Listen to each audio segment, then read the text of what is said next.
호세아 7장 8절에서 11절 말씀을 통해서 뒤집지 않은 전병이라는 제목으로 하나님 말씀 나누겠습니다.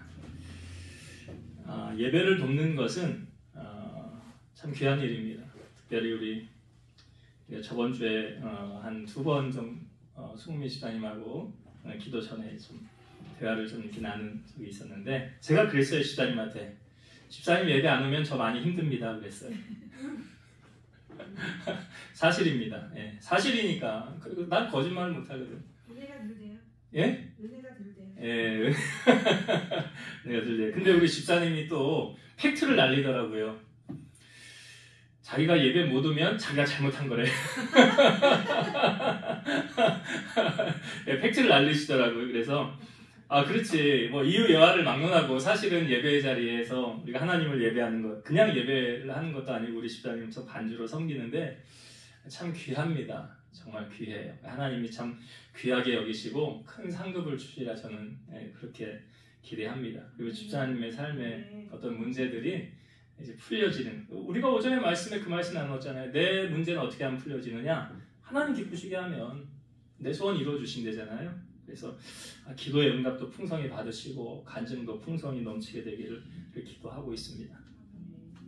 하나님이 세상을 창조하실 때 가장 먼저 만든 게 뭐죠? 가장 제일 먼저 만든 게 빛이죠. 성경에 이렇게 표현되어 있어요. 창세기 1장에 보면 땅이 혼돈하고 공허하며 흑암은 흑암 위에 있고 하나님의 영은 수면 위에 운행하더라. 그리고 하나님이 제일 먼저 창조하신 것이 빛이 있으라. 그 빛이 있으라 말씀하신 다음에 어떤 현상이 나타났습니까? 빛과 어둠이 나누게 되었죠. 그래서 빛을 낮이라, 어둠을 밤이라 라고 칭하셨어요. 빛을 가장 먼저 만드셨습니다. 예수님께서 이제 사복음서 가운데 마태, 마가, 누가복음은 공간복음, 그러니까 보는 시각이 비슷한 시각으로, 그러니까 왕으로 오신 주님, 종으로 오신 주님, 사람으로 오신 주님, 그리고 마태, 마가, 누가는 그 주제로 되어져 있잖아요. 근데 요한복음은 좀 달라서 공간복음에 속하지 않습니다. 요한복음은 보는 이제 요한이 기록한 건데 조금 다르게 기록했죠. 요한복음에서 강조하는 건 뭐냐면 예수님이 곧 하나님이시다. 그러니까 제자들이 주님에게 우리에게 하나님 보여주세요라고 말하니까 예수님 뭐라고 했어요? 나를 본 자는 아버지를 보았느니라. 거기서는 예수님이 하나님이시라는 표현을 많이 하고 있거든요. 그러니까 요한복음 좀 다르게 기록되어져 있는데 요한복음 1장에 보면 예수님을 소개하죠. 예수님을 소개합니다. 세례 요한은 이렇게 말해요. 나는 그에 대하여 증거하려, 나는 빛이 아니라 빛에 대하여 증거하러 온 자라 라고 말하죠.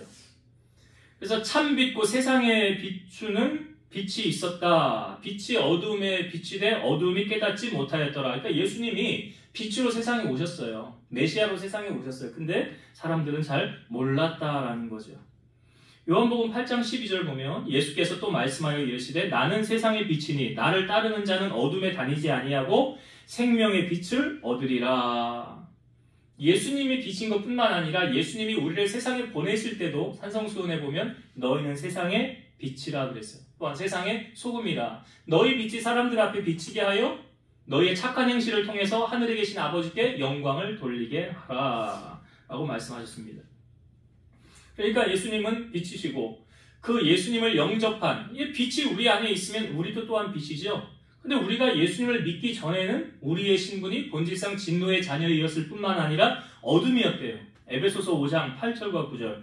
너희가 전에는 어둠이더니 이제는 주 안에서 빛이라. 빛의 자녀들처럼 행하라. 빛의 열매는 모든 착함과 의로움과 진실함에 있느니라. 우리가 전에는 어둠이었다는 거예요. 예수님 믿기 전에 나의 구주로 영접하기 전에 우리도 어둠이었는데 이제는 주 안에서 빛이라 라는 표현은 뭐냐면 예수님 나의 구주로 영접한 순간 우리는 이제 어둠이 아니라 빛의 자녀가 되었다는 거죠. 찬송가에도 있잖아요. 빛의 사자들이여 어서 가서 어둠을 물리치고 주의 진리 모르는 백성에게 복음의 빛 비춰라. 빛의 사자들이여 어둠의 빛 비춰라. 죄로 어두운 밤 밝게 비춰라. 빛의 사자들이여. 그러니까 우리를 빛의 자녀로 하나님이 부르셨다는 거죠. 그래서 우리 안에 있었던 어둠이 떠나가고 빛의 자녀가 되었으면 빛의 열매를 맺으며 살아가야 된다. 빛의 세 가지 열매는 모든 착함과 의로움과 진실함에 있느니라. 그리고 이 말씀 바로 다음에 있는 말씀이 뭐냐면 에베소서 5장 10절이에요. 기억나세요 혹시? 에베소서 5장 10절? 오전에 말씀이 나누었잖아요. 주를 기쁘시게 할 것이 무엇인가 시험하여 보라.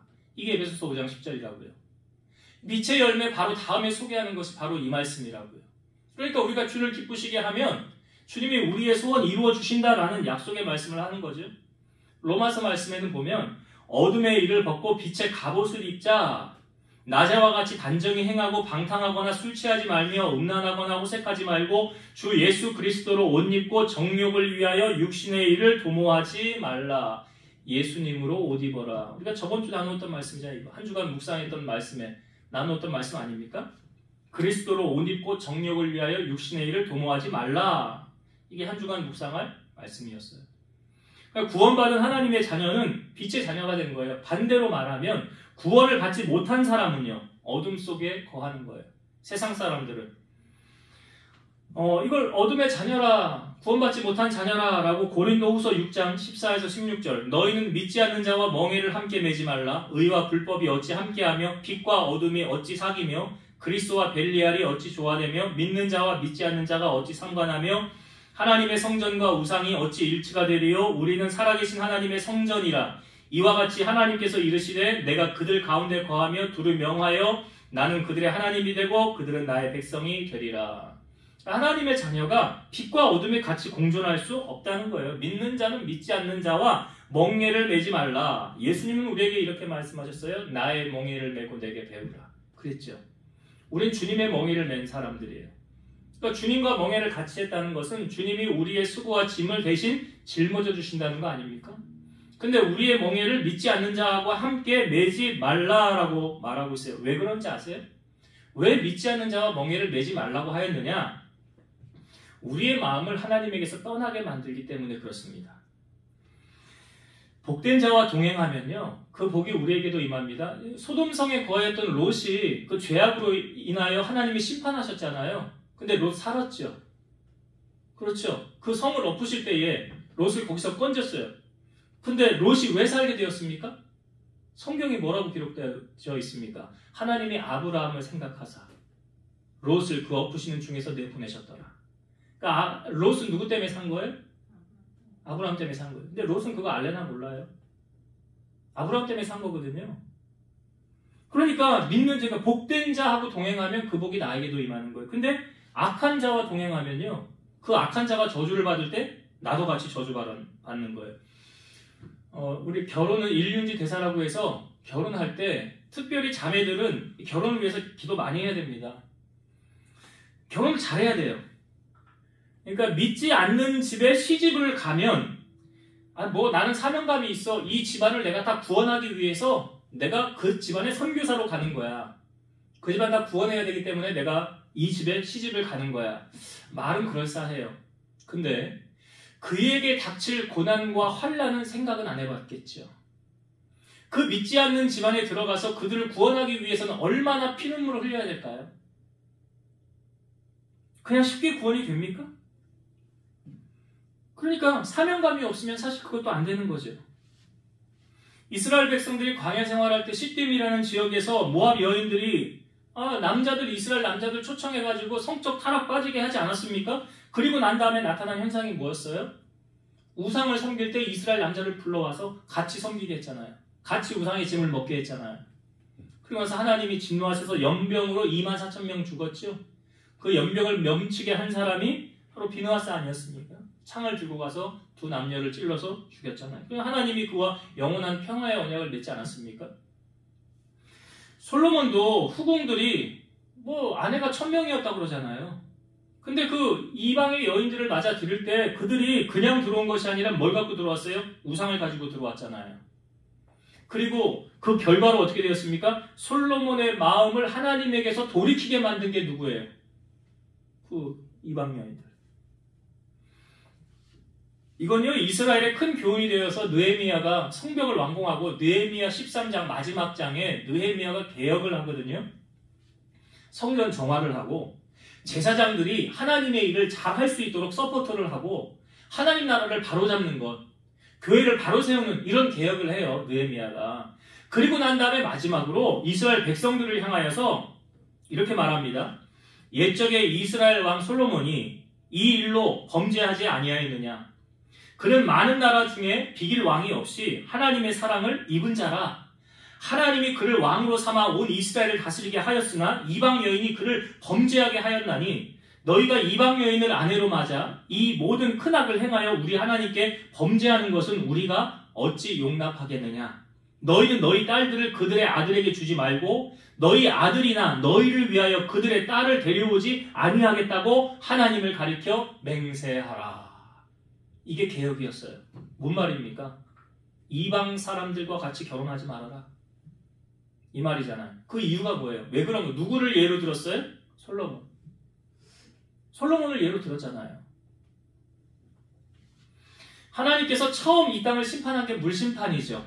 자, 물심판을 행하기 전에 창세기 6장 1절에서 3절의 말씀 읽어봅니다. 사람이 땅 위에 번성하기 시작할 때에 그들에게서 딸들이 나니 하나님의 아들들이 사람의 딸들의 아름다움을 보고 자기들이 좋아하는 모든 여자를 아내로 삼는지라. 여호와께서 이르시되 나의 영이 영원히 사람과 함께하지 아니하리니 이는 그들이 육신이 됨이라. 그러나 그들의 날은 120년이 되리라 하시니라. 여기 여러분 좀 이해하기 쉽게 제가 다시 설명을 드리면 하나님의 아들들이 사람의 딸들의 아름다움을 보고라고 말했잖아요. 하나님의 아들들은 구원받은 하나님의 자녀들 말하는 거고 여기 사람의 딸들은 구원받지 않은 세상 사람들을 말하는 거예요. 그러니까 구원받은 자가 구원받지 않는 자를 아내로 삼음으로 말미암아 어떻게 됐대요? 나의 영이 하나님이 말씀하시기 영원히 사람과 함께 하지 않겠대요. 그들이 육신이 됨이래요. 그들이 세상적인 것을 쫓아 살아간다는 거 아닙니까? 그래서 그들의 날이 120년이 되리라. 이 120년은 왜 120년이에요? 방주를 짓는 기간이 120년이에요. 그러니까 이제 노아를 선택해서 하나님이 방주를 만들게 하시잖아요. 그래서 그 방주를 만드는 기간이 몇 년이었다고요? 120년. 그 창세기 6장에 보면 이런 말씀도 나오죠. 사람의 죄악이 세상에 가득함과 그의 마음으로 생각하는 모든 계획이 항상 악할 뿐임을 보시고 항상 악한 것만 생각하는 거예요. 그러니까 예수님 말씀하셨잖아요. 선을 쌓은 사람은 그 선을 쌓은 것에서 선한 것을 내고 악을 쌓은 사람은 그 악에서 악한 것을 낸다. 그래서 우리가 어떻게 그 사람을 구분할 수가 있느냐? 악을 쌓은 사람은 악의 열매가 맺혀질 것이고 선을 쌓은 사람은 선의 열매가 맺혀질 것이라. 그들의 열매로 그들을 평가해라 라고 말씀하시죠. 그러니까 어떤 열매가 맺혀지는가 보면 그 사람은 아 저런 사람이구나. 그거 알 수 있는 거예요. 다윗의 아들 가운데 암논이요. 그 이복 동생 다말을 사랑했잖아요. 상사병이 났잖아요. 어찌할 바를 모를 때 그 암논 옆에 요나답이 있었죠. 요나답이 가서 너 왜 그래? 아, 내가 사실은 이러이러해. 저 얘를 사랑해. 근데 어떻게 할 수가 없네. 내가 가르쳐줄게 방법을. 너 아픈 체 하고 누워있다가 아버지 다윗 들어오거든. 이 다말이 들어와서 밥상 차리게 해라. 그리고 다말이 들어와서 밥상 차릴 때 네가 하고 싶은 대로 하면 되지 않냐? 그 방법 다 가르쳐주잖아요. 누가 가르쳐준 거예요? 성경에 요나답을 심히 강교한 자라고 말하잖아요. 간사하고 교활한 사람. 아, 이런 사람 옆에 있으면 그 사람 망합니다. 그런 사람 옆에 두면 안 돼요. 그래서 뭐 강간했지요. 암논이 다말. 근데 그 전에 사랑하는 마음보다 미워하는 마음이 더 컸다고 그러죠. 다말은 뭐라고 그래요? 우리 아버지에게 얘기해서 그냥 결혼합시다. 가정을 그렇게 하잖아요. 근데 이 암논이요. 너 그래. 쫓아내라 그래. 쫓아나간 다음에 이 다말의 오라버니 압살롬이 이 모든 소식을 다 알고 나서 2년 뒤에 양털을 깎을 때 다윗 초청하죠. 아, 내가 가면 부담스러우니까 나 안 갈란다. 너 부담스럽지 않냐? 그러면 아들들, 형제들, 이복 형제들 다 보내주십시오. 이복 형제들 다 와요. 그때 종들에게 시키죠. 야, 암논이 술 먹고 기분 좋을 때 내가 신호를 주거든 가서 죽여라. 그래서 암논 죽죠. 압살롬이 종들이 가서 암논 죽이잖아요. 죽은 다음에 이 아들이 다 도망을 갔는데 다윗에게 들리기를 아들들이 다 죽었다는 소문이 들리는 거예요. 근데 다윗 옆에 그때 누가 있어요? 요나답이. 요나답이 옆에서 뭐라고 그러는지 아세요? 아들들 다 안 죽었습니다. 암논만 죽었습니다. 야, 그렇게 나쁜 사람. 그렇게 나쁜 사람이에요. 암논은 아주 간교한 사람이에요. 결국 암논의 인생 누구 때문에 망가진 거예요? 요나단. 그렇지. 여러분 주위에 요나단 같은 사람 없게 해달라고 기도하셔야 돼요. 그런 사람은 내 인생 말아먹습니다. 그런 사람 절대 가까이 하면 안 돼요. 그러니까 지금 하나님께서 물 심판하기 전에 이 땅의 사람들이 생각하는 모든 계획이 항상 악할 뿐이라 하나님 보신 거예요. 그러니까 하나님하고 코드가 안 맞는 거죠. 하나님은 공의의 하나님, 사랑의 하나님이잖아요. 그 사랑의 마음에 품는 그 하나님하고 우리가 신앙생활할 때도 여러분 신앙생활을 하기 어려운 사람들이 있는데 뭐냐면 말씀에 걸리는 게 너무 많아. 나하고 코드가 안 맞아. 쉽게 말해서. 그런 사람이 신앙생활 하기 쉬울까요? 어려울까요? 어렵지. 도저히 말씀대로 살기가 안 되는 거예요. 근데 여러분 이 열매를 그 신앙생활도요 쑥쑥 성장 잘하는 사람들이 있어요. 나중에 예수 믿어도. 그거 왜 그런지 아세요? 나는 하나님만 안 믿었지 사실은 성경대로 살아왔거든. 가만히 보니까 이 성경 말씀대로 내가 행했거든. 그러니까 코드가 잘 맞는 거예요. 그러니까 늦게 믿어도 나중에 열매가 쑥쑥 성장을 잘하는 거예요. 그 마음밭에 따라 틀린 거예요. 그러니까 하나님이 그냥 악을 보고만 계실 분이 아니시잖아요. 그러니까 하나님 심판하시는 거잖아요.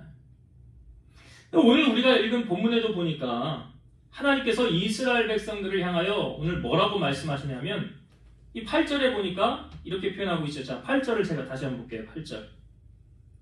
에브라임이 여기서 말하는 에브라임은 이제 이스라엘을 대표해서 말하는 거예요. 북이스라엘. 에브라임이 여러 민족 가운데 혼합되니 그는 곧 뒤집지 않은 전병이로다. 여러 민족이 혼합되어졌는데 그는 곧 이제 이스라엘, 북이스라엘을 에브라임에서 에브라임은 뒤집지 않은 전병이더라. 이 중앙시장 같은 데 가면 전병 팔죠, 여러분. 예, 전병. 예, 맛있게 하는 집은 아니, 저번 주에는 화덕 피자가 나오더니 오늘 이번 주에는 또 전병이 나와요. 그죠? 전병, 예, 부치기집 가면 전 부치는 집에 전병 팔잖아요. 그 전병 안에 여러 가지를 이렇게 넣어가지고 똘똘똘 마른 거 아닙니까? 근데 이 전병이 맛있으려면 이렇게 앞뒤로 잘 뒤집어줘야지 속도 잘 익는 거 아닙니까? 그런데 지금 이스라엘을 향해 뒤집지 않은 전병이래요. 뒤집지 않은 전병은 어떻게 됩니까? 한쪽 면은 까맣게 타고 다른 쪽 면은 뒤집지 않아서 밀가루 반죽이 그대로 있는 상태잖아요. 이거 그러니까 쉽게 말하면 아무짝에도 쓸모없는 상태가 되어버렸다는 거예요. 이거 먹지도 못하고 먹으면 탈나죠? 먹으면 탈나잖아요. 상한 식지도 않은 거 밀가루 그대로 있는 걸 어떻게 먹습니까? 근데 하나님은 왜 이런 비유를 하신 것일까? 왜 뒤집지 않은 전병이라고 하셨을까? 자, 이스라엘 백성들은 하나님만을 섬겨야 하는 백성이 하나님 대신에 이방 민족의 힘을 의지하여 그들과 정치적 동맹을 맺음으로써 열방과 섞이게 됩니다. 그렇게 됨으로써 이방 민족의 풍습을 따르고 우상을 숭배하게 되고 하나님과의 언약을 파기하게 되었다는 거예요. 11절 한번 볼까요? 11절. 에브라임은 어리석은 비둘기같이 지혜가 없어서 애굽을 향하여 부르짖으며 아수르로 가는도다. 이들의 행함이 어리석은 비둘기 같다는 거예요. 먹이를 찾다가 쳐놓은 그물도 못 보고 그냥 그 그물이 이제 덮치면 죽는 거 아닙니까? 그 의심하지 않아서 함정에 빠지게 된 상태를 지금 말하는 거예요. 그러니까 지금 에브라임이 아수르나 애굽의 도움을 요청을 했을 때 그것이 곧 자신을 해치는 행위임을 깨닫지 못하는 어리석은 상태였음을 나타내주고 있는데요. 자, 이 부분을 우리가 조금 더 이해하기 위해서 성경을 한번 찾아볼게요. 앞에 좀 넘기셔서 열왕기하를 찾아보세요. 열왕기하 17장. 열왕기하 17장 1절부터 보겠습니다. 자, 페이지 수로는 590페이지 구약성경.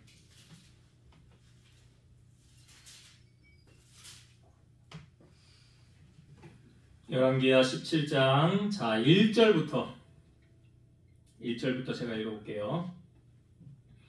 유다의 왕 아하스 제 12년에 엘라의 아들 호세아가 사마리아에서 이스라엘 왕이 되어 9년간 다스리며 여호와께서 보시기에 악을 행하였으나 다만 그 전 이스라엘 여러 왕들과 같이 하지는 아니하였더라. 아수르 왕 살만에셀이 올라오니 호세아가 그에게 종이 되어 조공을 드리더니 그가 애굽의 왕 소에게 사자들을 보내고 해마다 하던 대로 아수르 왕에게 조공을 드리지 아니하매 아수르 왕이 호세아가 배반함을 보고 그를 옥에 감금하여 두고 아수르 왕이 올라와 그 온 땅에 두루 다니고 사마리아로 올라와 그곳을 3년간 애워쌌더라. 호세아 제9년에 아수르 왕이 사마리아를 점령하고 이스라엘 사람을 사로잡아 아수르로 끌어다가 고산 강가에 있는 할라와 하불과 메댓 사람의 여러 고을에 두었더라. 자, 이게 어떤 이야기입니까? 지금 이스라엘의 마지막 왕 이야기예요. 이스라엘의 마지막 왕은 호세아입니다. 근데 호세아가 아수르에게 조공을 바쳤더라 그랬죠? 드리더니 4절에는 어떻게 됐대요? 아수르를 배반했대요. 왜요? 이제 애굽한테 도움을 청하려고. 이제 애굽 왕 소에게 사자들을 보내고 그랬죠? 그러니까 난 이제 아수르 편 안 들고 난 이제 애굽의 도움을 구하리라. 그래서 조공을 안 드렸대요. 그랬더니 결과가 어떻게 됐습니까? 아수르가 침범하여 내려와서 사마리아 성을 둘러싸게 되었고 호세아 9년에 나라는 멸망을 하게 되었다는 거예요. 그러니까 이스라엘은 자기 주변의 적대국이 혹시 저 나라가 나 도와줄래나? 저 나라가 나를 도와줄래나? 아수르나 애굽은요, 자신들을 해치라는 적이라는 사실을 모르고 그들에게 도움을 요청하는 어리석음을 지금 누가 범한 거예요? 이스라엘이. 그러니까 이스라엘의 도움을 요청할 곳은 사실 어디밖에 없어요? 하나님. 하나님밖에 없어요. 근데 하나님 의지하지 않잖아요. 그렇죠? 이게 우리 모습 아닌가 싶어요. 저 사람 돈 많대. 저 사람한테 가면 나 좀 도와줄래나? 지금 이스라엘이 그러고 있는 거 아니에요? 야, 나 이제 조공 못 바칠란다. 아수르에. 나 그냥 애굽에 붙을란다. 그래서 애굽에 도움을 청한 거 아닙니까? 근데 결국은 망한 거예요. 왜 망한 거예요? 이들의 멸망의 원인은요, 다른 데 있지 않아요. 하나님께 마음을 돌이켰다면 하나님이 그들을 그 어려움에서 구원해 주셨을지도 몰라요. 그렇죠. 우리 하나님은 언제든지 손 내밀면 나 모른다. 네가 나 배반하지 않았냐? 나 끝이야. 네가 저번에 나 배신했는데 왜 지금은 도와달라고 그래? 하나님 그런 하나님이십니까? 아니잖아요. 우리가 저번 주에도 보았지만 이 이스라엘의 가장 악한 왕이 아합 왕이라고 그랬죠. 그 아합 왕이 그 나봇의 포도원을 빼앗은 다음에 엘리야가 와서 막 저주를 퍼붓지 않았습니까? 그런데 그때 아합이 뭐라고 그래? 풀이 죽어다니고 금식하고 붉은 배를 입고 그런 모습을 보였거든요. 그랬더니 하나님이 야, 저 아합이 그래도 저렇게 회개하는데 저 아합의 당대에는 당장 벌을 내리지 말고 다음 시대에 해야 되겠다. 뭐 이렇게 하나님이 유예 기간을 주지 않습니까? 그러니까 우리 하나님이 성경에 상황 갈 때도 꺾지 아니하시고 꺼져가는 심지도 끄지 않는다며요. 그러니까 그런 하나님이시라고요. 그러니까 이스라엘이 지금 살아갈 수 있는 비결, 회복될 수 있는 비결이 어디 있습니까? 하나님께 마음 돌이키는 거죠. 예? 하나님께 돌이키면 됐어요. 근데 어떻게 했어요? 자, 오늘 본문 다시 호세아 7장으로 돌아가 봅시다.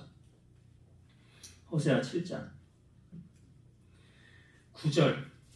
자, 9절 보세요. 호세아 7장 9절. 이방인들이 그의 힘을 삼켰으나 알지 못하고 백발이 무성할지라도 알지 못하는도다. 그러니까 지금 이스라엘 백성들의 국력의 쇠퇴와 멸망의 원인을 깨닫고 하나님께 돌이켰다면 그들은 구원받을 수 있었을 거라는 거죠. 네. 근데 하나님 찾고 하나님 의지하지 않고 어떻게 누구를 의지해? 애굽을 향하여 부르짖대잖아요. 네, 애굽을 향하여 부르짖고 그러니까 이 말은 다른 말로요. 하나님을 찾았다는 거예요? 안 찾았다는 거예요? 자, 10절을 보시기 바랍니다. 10절. 이스라엘의 교만은 그 얼굴에 드러났나니 그들이 이 모든 일을 당하여도 그들의 하나님 여호와께로 돌아오지 아니하며 구하지 아니하는도다. 자, 하나님을 찾아야 안 찾아요? 안 찾잖아요.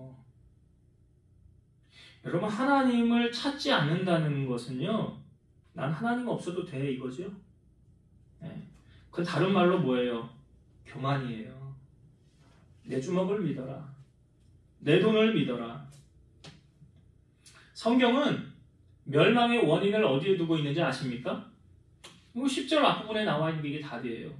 잠언 16장 18절. 교만은 패망의 선봉이요 거만한 마음은 넘어짐의 앞잡이니라. 교만함은 망한다.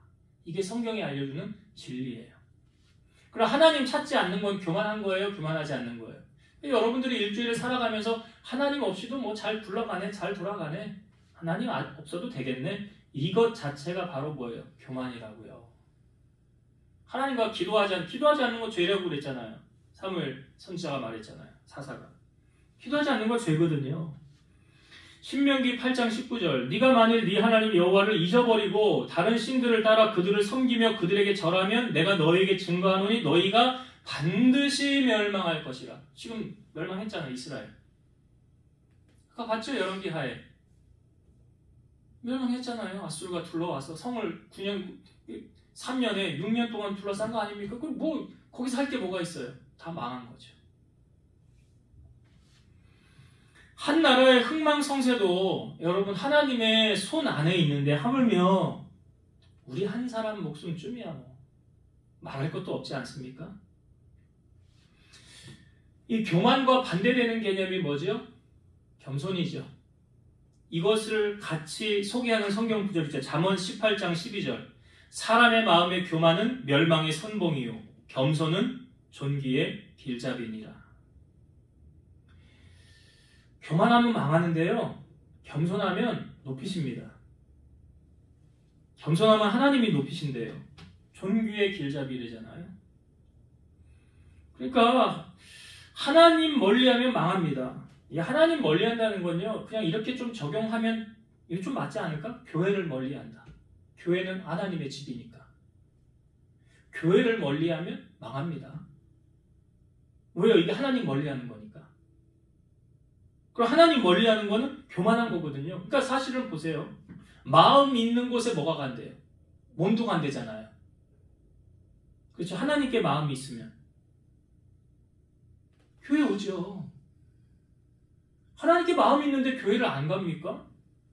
교회 아버지 집인데요. 예수님 예루살렘에 올라가셔서 가장 먼저 간 곳이 어딘지 아시잖아요. 성전. 왜요? 마음이 거기 있으니까.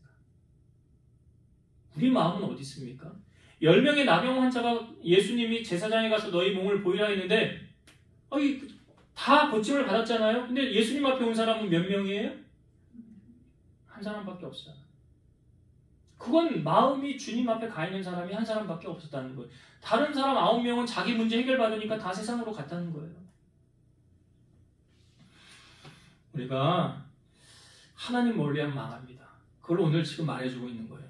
그러니까 오전에는 우리의 문제를 해결 안 받는 것도 하나님 가까이 하면, 하나님 찾으면 해결해 주세요. 근데 하나님 멀리하면요, 주님과 멀어지면, 성경은 세상을 사랑하면 사랑할수록 하나님의 사랑에서 멀어진대요. 요한일서 2장 15, 16절. 이 세상이나 세상에 있는 것들을 사랑하지 말라. 누구든지 세상을 사랑하면 아버지의 사랑이 그 안에 있지 아니하니. 이는 세상에 있는 모든 것이 육신의 정욕과 안목의 정욕과 이생의 자랑이니 다 아버지께로부터 온 것이 아니요 세상으로부터 온 것이라. 그러니까 세상을 사랑하잖아요. 그럼 하나님 사랑 뜸해요. 점점 멀어져요. 그러니까 제가 이 원리를 반비례라라고 말씀드렸죠. 세상이 자꾸 달콤하고 가까워지고 세상이 가까워질수록 하나님과는 나는 지금 점점 멀어져 가고 있다는 사실. 근데 세상에 있는 것들이 재미가 없어요. 세상의 재미를 못 느껴요. 그건 다른 말로 말씀드려서 주님의 사랑이 지금 만족하고 있다는 상태죠. 이걸 여러분은 어떻습니까? 무엇에 더 마음이 끌리십니까? 예수님 포도나무 비유를 통해서도 요한복음 15장 5절 나는 포도나무요 너희는 가지라 그가 내 안에 내가 그 안에 거하면 사람이 열매를 많이 맺나니 나를 떠나서는 너희가 아무것도 할 수 없습니다. 지금 이스라엘 보여주고 있잖아요. 하나님 떠나니까 어떻게 됐어요? 망했죠. 신명기서에서 말씀했던 그대로 망했어요. 그러니까 망하는 방법은 하나님 찾지 않고 내 주먹을 믿어. 그리고 내가 하고 싶은 대로 하는 거. 바벨탑 쌓은 거 똑같은 원리 아니에요. 우리가 사실은 언어가 처음엔 하나였는데 이 바벨탑 쌓는 이놈들 때문에 우리가 언어가 달라져서 고생을 하는 거예요. 그때 온 세상의 언어가 하나였잖아요. 근데 하나님이 임재하셔서 인간이 바벨탑 쌓는 게 그 목적이 뭐예요? 자기 이름을 내세요. 그리고 하나님같이 높아지세요. 그래서 언어를 혼잡하게 만드셨잖아요. 그때. 그 이후로 우리가 영어를 공부해야 되고 중국어, 일본어를 공부해야 되고 언어가 달라진 거 아닙니까? 교만 때문에 그런 거예요. 이제 오늘 말씀을 정리할게요, 여러분. 지금 이스라엘을 향하여 하나님은 뭐라고 말씀하셔요? 뒤집지 않은 전병이로다. 혼합한. 그러니까 우리가 세상에 보낼 때 하나님이 우리를 나시린으로 보내는 거죠. 나시린. 나시린은 어떤 사람입니까? 하나님께로부터 선택함을 받은 서원에서 하나님의 사람으로 살기로 약속한 사람. 그런 세상과 가까이 하면 안 됐죠. 세상의 것을 오염시켜서 시체를 만져도 안 되고 포도주 그 열매 씨앗도 먹어도 안 되고 또 머리를 밀어서는 안 돼. 머리를 안 믿는 건 구별돼. 딱 보면 저 사람 나시린이구나. 이게 딱 알 수 있도록. 우리가 예수 믿으면 여기 이마에다가 십자가를 이렇게 하나씩 다 그리고 다녔으면 어떨까라는 생각도 좀 들긴 해요. 그럼 이거 십자가 그리고 나서 술집 가겠어요? 네? 십자가 그리고 나서 사기 치겠냐고요. 그런 거 표시 안 나니까. 그냥 그렇게 막 사는 거 아니에요? 하나님 있는지 없는지. 그러니까 우리가 이 땅에 살면서 구별된 자로 하나님이 기뻐하는 자로 살아가야 된다. 그리고 지금 이 이스라엘의 가장 큰 착각은 뭐였냐면 이방의 강대국들을 의지했던 것. 제가 언제 때 설교 때 이야기했죠. 내가 가장 사랑하는 그것 때문에 우리가 망한다라고. 내가 사랑하는 것 때문에 망한다. 결국 우리가 가장 사랑해야 될 분은 하나님밖에 없다. 믿을 이는 하나님밖에 없다. 근데 지금 이스라엘이 큰 착각한 게 뭐예요? 처음엔 아수르 의지하고 아수르 편 들었다가 조공 바치라고 하니까 너무 힘드니까 이거 벗어나고 싶어서 애굽을 또 의지하잖아요. 그러니까 결국 하나님을 안 찾았다는 거예요. 이런 어리석음이 어디 있어요? 여러분 우리가 신앙생활하면서도 마찬가지 아니에요? 발등에 불이 떨어졌습니까? 그럼 뭐 하면 돼요? 뭐 해야 돼요? 반응을 좀 하시라니까. 그래 아버지 찾으면 되잖아. 하나님을 찾으면 되잖아요. 하나님을. 그러니까 하나님이 나몰라라 하지 않으신다고요. 근데 지금 이스라엘이 그걸 안 했다는 거잖아요. 발등에 불 떨어졌어요. 힘들어 죽겠어요. 사방에 막혀있어요. 사방은 막혔죠. 하늘은 열려있잖아요.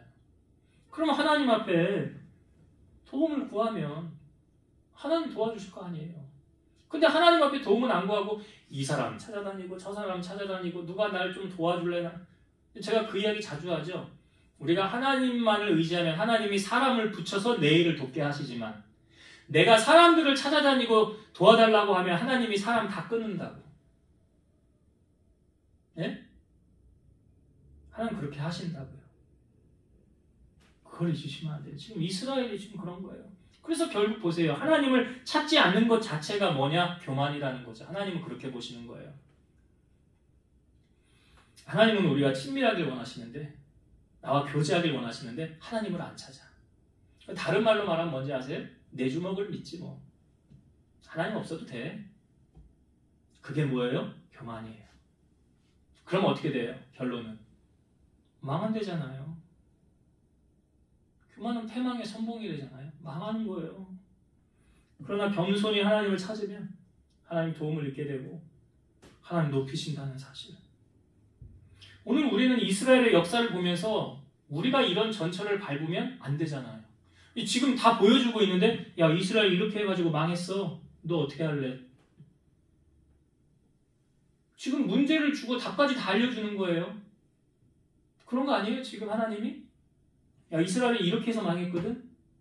근데 얘네가 나한테 얼굴을 돌이키고 내게 도움을 구하면 내가 도와줬을 거야. 근데 나 안 찾았더라. 오히려 강대국 찾고 나가더라. 그럼 하나님 도울 수가 있어요? 그러니까 이게 어리석은 비둘기 같다고 그러잖아요. 그물로 자기가 나아간다고. 혹시 오늘 뒤집지 않는 전병, 어리석은 비둘기, 이게 혹시 우리의 모습은 아닌지. 하나님만을 붙잡고 나아가야 되는 우리가 세상의 것들을 잡고 의지하고 나아가는, 그건 바로 교만이다. 그래서 우리는 겸손히, 하나님 가까이 하면 복이고요, 멀리 하면 망한대잖아요. 겸손히 하나님의 도움을 구하고 하나님께서 일하시는 은혜를 경험하는 우리가 되었으면 해요. 주님을 떠나서는 아무것도 할 수 없다라는 사실. 하나님을 나의 힘으로 삼아 승리하는 여러분 인생 살아가기를 주의 이름으로 축원드립니다. 기도하겠습니다. 이스라엘 백성은 눈에 보이지 않는 하나님은 의지하지 않고 강대국이라고 하였던 아수르와 애굽을 의지하였습니다. 그 결과로 그들은 그 나라들에 의하여 멸망을 당했습니다. 저들이 하나님을 찾았더라면 하나님은 외면하지 아니하시고 그들을 만나 주셨을 것입니다. 그리고 다시 살 길을 열어주셨을 것입니다. 그러나 그들의 교만함이 하나님을 찾지 않았습니다. 하나님, 우리가 이 땅을 살아가면서 하나님을 믿는다고 하면서도 하나님이 눈에 보이지 않으니까 눈에 보이는 사람 찾아다니며 저 사람에게 도움을 구하고 저 사람의 비율을 맞춰서 내 문제를 해결하려고 하는 어리석음이 있지는 않습니까? 오늘 우리는 우리의 문제를 어디에서 해결해야 하는지 분명히 주님 말씀하셔서 합니다. 하나님 앞에 엎드릴 때, 하나님을 찾을 때 우리의 문제가 해결되는 줄로 믿사오니 이 지혜 우리 사랑하는 성도들 다 주셔서 여호와로 말미암아 승리하는 인생, 하나님 한 분만으로 말미암아 만족하는 인생, 선한 목자 되시는 주님이 이끄시는 인생이 되어서 하나님을 찬송하고 영광 올려드리며 간증하는 우리 성도들 다 되게 하여 주옵소서. 이제는 우리를 모든 죄악 가운데서 구속하신 예수 그리스도의 은혜와 하나님의 사랑하심과 성령님의 내주, 교통, 인도, 역사 충만케 하심이 사랑하는 성도들 머리 위에, 저들 가정 위에, 이 재단과 나라와 민족 위에 이제로부터 영원토록 함께 있을지어다. 아멘.